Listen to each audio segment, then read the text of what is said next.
প্রীতি, শুভেচ্ছা এবং ভালোবাসা জানিয়ে আজ আমি একটি কবিতা আপনাদের শোনাচ্ছি। কবি অভিজিৎ রায়ের লেখা আবার এসো মা। ওরে ও গনু, ও কাকু, তাড়াতাড়ি উঠে পড় বাবা, হাত মুখ ধুয়ে তাড়াতাড়ি টিফিন করে রেডি হয়ে নে, আজ তো ফিরতে হবে বাড়ি। কথাগুলো বলতে বলতে মশারিটা খুলে ভাঁজ করতে থাকেন মা দুর্গা। গণেশ আর গোড়া ভেঙে আবার পাশ ফিরে শুয়ে পড়ে। ঘুম ঘুম চোখে বলে, আজ না কাল যাব। গণেশের কথা শুনে মা ধমকে সুরে বলেন, অনেক খেয়েছো মামার বাড়ির আদর, এবার তাড়াতাড়ি উঠে হাত মুখ ধুয়ে খই মুড়ি দুধকলা খেয়ে তৈরি হয়ে নিয়ে দেখি, একটু বাদে সব গরম ডালা নিয়ে হাজির হবে। দেখ তো সরো, সেই কোন সকালে উঠে বিনা নিয়ে রেওয়াজি করতে বসে গেছে।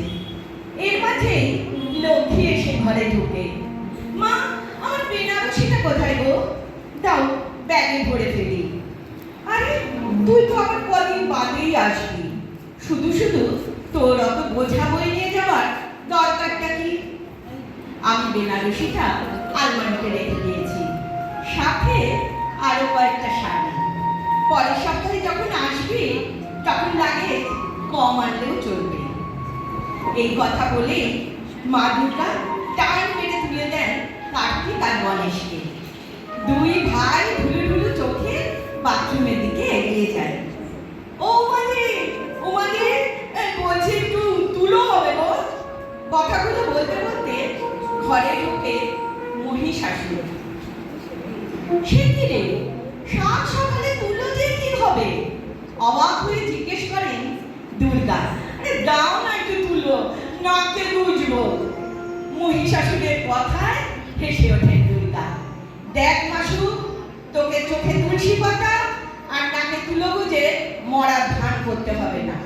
যেভাবে চোখ উল্টে দাঁত খিচিয়ে পড়ে থাকিস, লোকে দেখেই বোঝে যে তুই লক্কা গেছিস। দুর্গার কথায় বিরক্তি প্রকাশ করে মহিষাসুর বলেন, আরে না গো, সেই জন্য না, একটু পরেই তো সব গরম ডালা নিয়ে আসবে, আর প্রতিবারের মতো আমার মুখে তো সন্দেশ বুঝবেই, তার সাথে সাথে নাকেও ঢুকিয়ে দেবে, বড্ড সমস্যা হয়।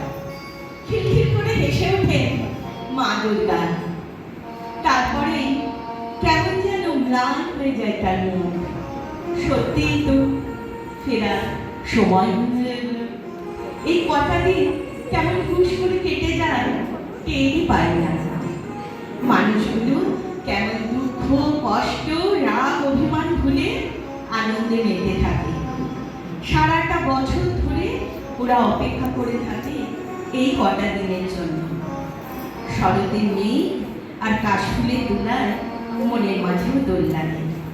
আমার বাপের বাড়ির আসার আনন্দ যেন আমার থেকে ওদেরই বেশি।